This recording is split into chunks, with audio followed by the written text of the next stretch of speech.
Hello guys, this is how to make homemade two-stroke engine with aluminium alloy. This is how I make my homemade two-stroke engine for airplane, ultralight aircraft. This is African Ghanaian steak. Thank you for watching my videos.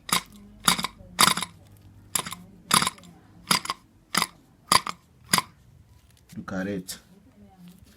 If you watch this video, make sure you share, comment, subscribe, press on the notification bell for our new videos. We will show the process of making this engine. We use lost foam to cast the engine. All the parts, we made it.